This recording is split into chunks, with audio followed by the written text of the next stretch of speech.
رسول عالم صلی اللہ علیہ وآلہ وسلم نے جو جواب ارشاد فرمایا، اس میں میرے لیے اور آپ کے لیے وظیفے موجود ہیں جو ہمیں شب و روز کرنے چاہیے اور کر کے اپنی دنیا و آخرت سنوارنی چاہیے۔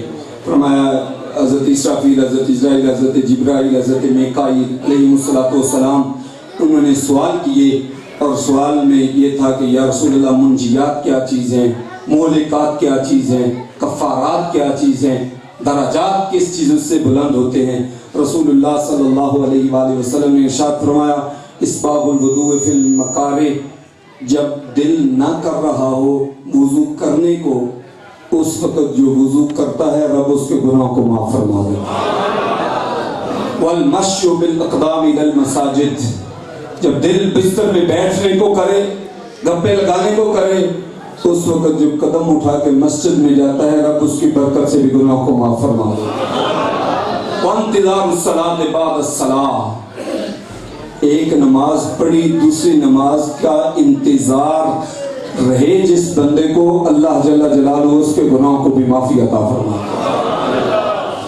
جنت کے مشاہدات میں ایک یہ بھی بات ہے، آپ نے دیکھا ایک عرش کے نور میں ڈوبا ہوا بندہ، آپ نے عرض کی یہ فرشتہ ہے؟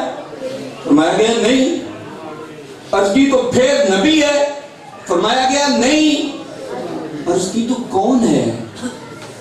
فرمایا کہ یہ وہ بندہ ہے جس نے دل لگایا تھا۔ کس کے ساتھ؟ فرمایا مسجد کے ساتھ دل لگایا ہوا تھا، والدین کو برا بھلا کہلوانے کا سبب نہیں بنا، اس کو عرش کا نور عطا فرما دیا۔ 3 وصف تھے اس کے، زبان تر رہتی تھی ذکر سے، مسجد کے ساتھ دل لگا ہوا تھا، کب مسجد میں جاؤں، اور تیسری چیز کہ میں نے کوئی ایسا کام نہیں کرنا کہ کوئی بندہ کہے کہ فلاں کا بیٹا جو ہے اس نے یہ غلط کام کیا ہے۔ اپنے والد کی عزت کا خیال کرنے والا، یہ 3 چیزیں جس میں پائی جاتی تھی رب نے عرش کا نور عطا فرما دی۔ برکیف آپ نے ارشاد فرمایا نجات دینے والی کیا چیزیں ہیں؟ رسول عالم صلی اللہ تعالی علیہ وآلہ وسلم نے ارشاد فرمایا القصد فی الفقر والغنا والعدل فی الغضب والرضا الخشیۃ فی السر والاعلانیہ، جو بندہ تنہائی میں اور لوگوں کے سامنے اللہ سے ڈرتا ہے دونوں مواقع پر، یہ نہیں کہ محفل کا آجی صاحب ہوں اور تنہا بیٹھے ہوں تو شیطانیت سوار ہو، یہ انداز نہ ہو، دونوں جگہوں پہ جو رب سے ڈرتا ہے اللہ تعالیٰ جل جلالہ اس کو نجات عطا فرما دیتا ہے۔ جو خرچ کرنے میں میانہ روی سے کام لیتا ہے اس کو بھی رب کائنات نجات دیتا ہے، اور جو بندہ عدل کرتا ہے، کسی پر غصے ہو تب بھی عدل سے کام لیتا ہے، خوش ہو تب بھی عدل سے کام لیتا ہے، رب اس کو بھی نجات عطا فرما دیتا ہے۔ پھر مہلکات تباہ کرنے والی چیزیں کیا ہیں؟ فرمایا شوہ متبع، ایسی خواہش جس کی پیروی کی جائے، ایسی کنجوسی جس کی پیروی کی جائے، وَإِجَابُ الْمَرْءِ بِنَفْسِهِ، یا بندہ اپنے آپ کو بڑی اچھی چیز سمجھ لے، خود پسندی کا شکار ہو جائے تو یہ چیز بھی بندے کو تباہ کر دیتی ہے۔ اللہ تعالیٰ جل جلالہ اپنے محبوب کریم صلی اللہ تعالیٰ علیہ وآلہ وسلم کی جو عظمت بیان ہوئی ہے، اس میں جو عقائد والی باتیں بیان ہوئی ہیں، اس میں جو اپنانے والی اصلاحی حوالے سے سمری خلاصہ حضرت صاحب کی جلوہ فرمائی کے بعد آپ کے سامنے جو عرض کیا ہے، اس کو شرف قبولیت عطا فرمائے، ہمارے لیے آپ کے لیے ذریعہ نجات بنائے، اور یہ شرف قبولیت جب مل جاتا ہے پھر دین پہ بھونکنے والے لوگ بھی آنکھیں اٹھا کے دیکھتے ہیں کہ یہ دین کے خادم حسین رضوی کو رب شان کیا عطا فرمائے۔